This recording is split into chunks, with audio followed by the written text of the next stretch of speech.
Back. Well, it's been the shocker of the week. Mpumalanga driving school owners allegedly protested against traffic officials for increasing bribery fees. Yes, you've heard it right.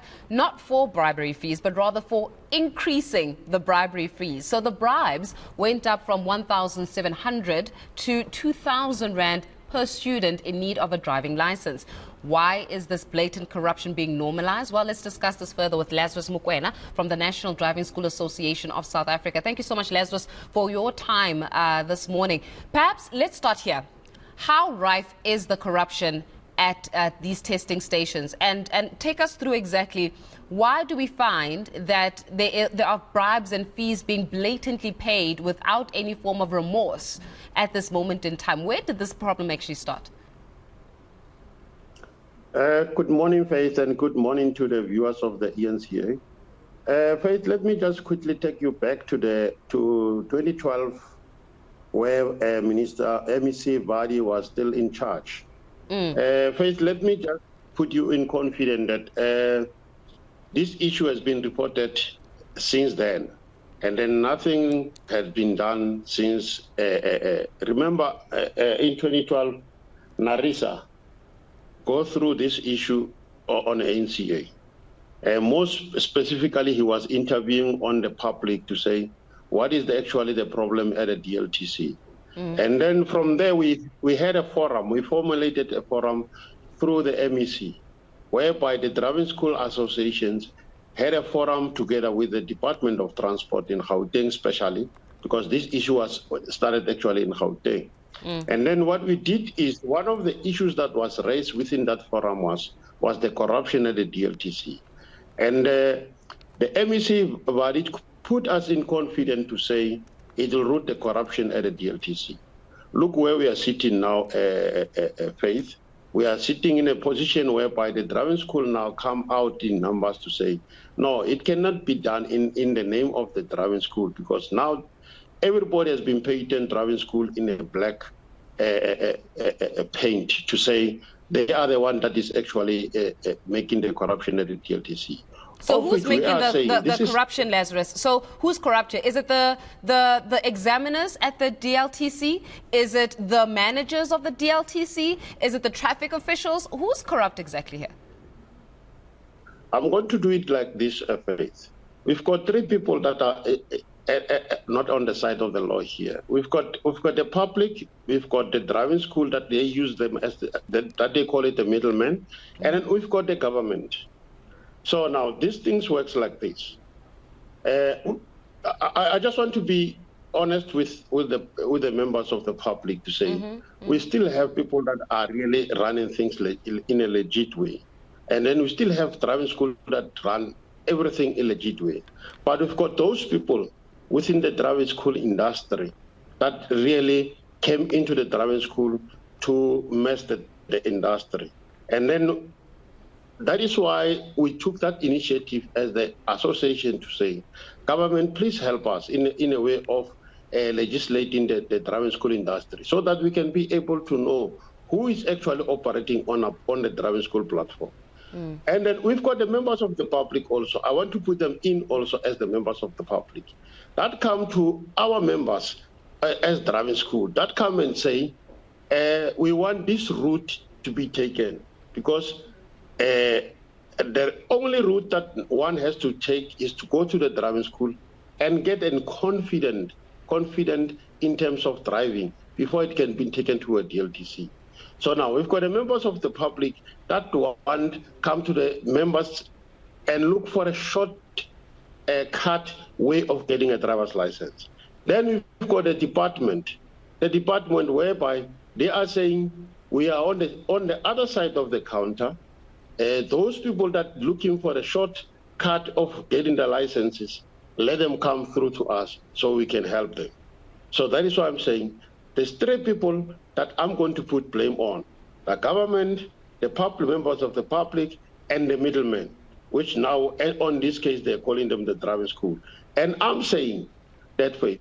It has been said in a meeting forum, various meetings that we had with the Department of Transport, to say the best way to get this issue of corruption out of our way is to regulate the driving schools. Let's start regulating the driving schools. Let's use the association as the vehicle to help you to get to the point where we want to go.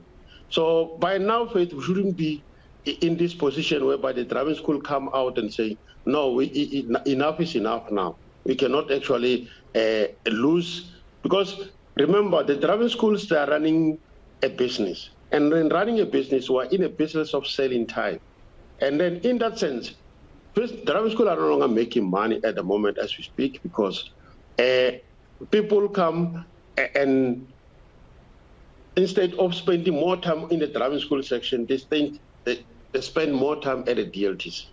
Yeah, but so then they're spending more time at the DLTC, Lazarus, so that they can pay the bribe, so that they can get their driver's license. But I want to labor on a point here about the very same driving school. Is it true that because the driving schools in this country are not regulated, that we even have illegal foreign nationals that run driving schools in this country? It's true, Faith. Very true. We've got a lot of illegal foreigners that are in the country that are operating driving schools.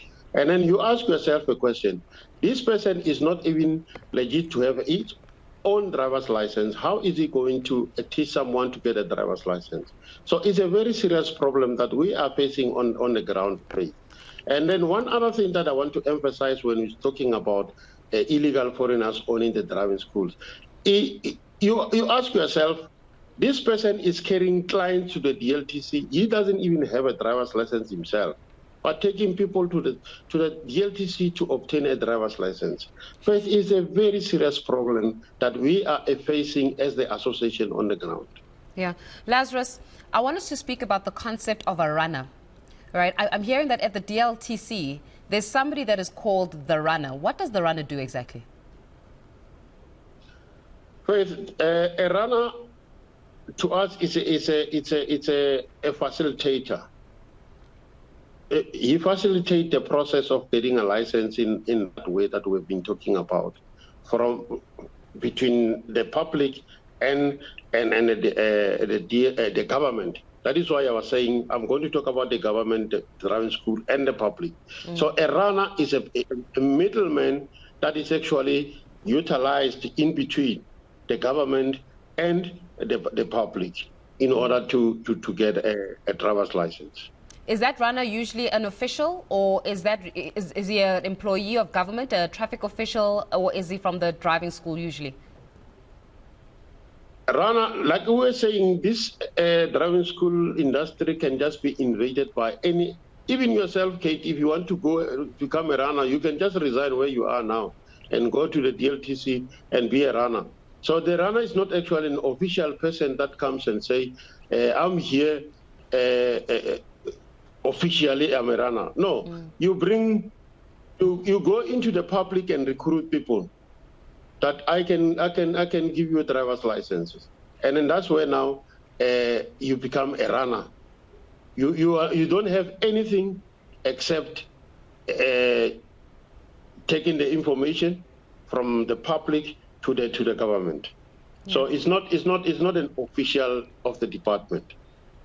Lazarus, you know, this corruption, as you're saying, has got three components. The public, which, you know, insist on getting their licenses via shortcuts and therefore paying their way into being able to be drivers on our roads, which then obviously is a big concern because you have to wonder how many legal drivers do we have in this country. Then we've got the Department of Transport, which obviously is running all of this operation and is perpetuating the corruption because they are taking the bribes and they're benefiting from the bribes. And then we've got the driving schools who need to have clients, so they are taking the bribes and they are facilitating the bribes to actually go to the Department of Transport.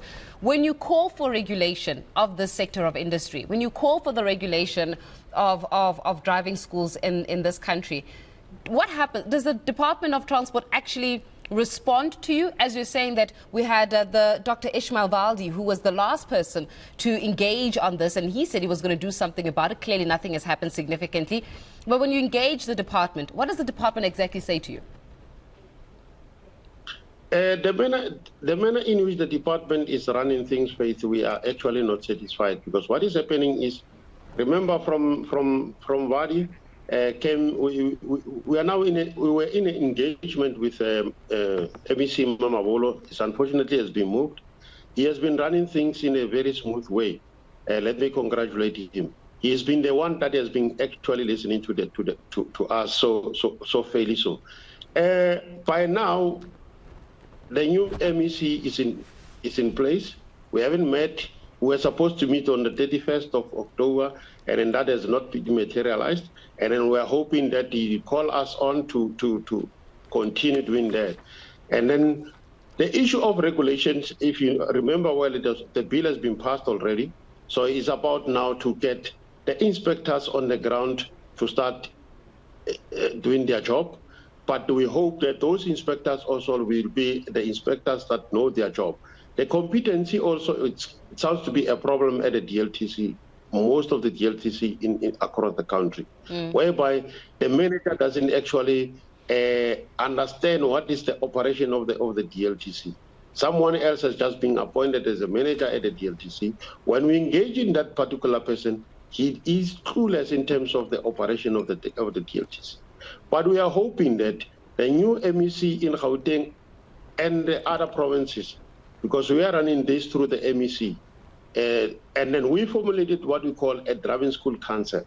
So these driving school councils, we said it will be the advisory committee to the MEC and to the minister, Mr. Fikile Mbalula, to remedy the whole process of rooting corruption at the DLTC. Because we said as an association, we are the vehicle that they can, and we offered ourselves to say, here we are as the association, we are the vehicle to make sure that the DLTC operates smoothly as we want it to be. Because we've been in this industry for long now. We've got a lot of people that have been in this industry that can help us to make sure that there is a smooth running at the DLTC. So the pace in which the department is actually running things, it is really disappointing. Yeah, I'm disappointed at the fact that corruption is so rife, Lazarus, that, there's no longer speaking, talks about how there is corruption. There's now talking or speeches about how we need to increase the price of the bribe. So just to show you how without conscious this sort of thing is actually taking place. And I think one thing that becomes very insightful is how illegal foreign nationals in South Africa actually are running and operating driving schools without fail, just because it's not regulated. But we'll leave it here for now. Lazarus Mukwena there is from the National Driving School Association of South Africa.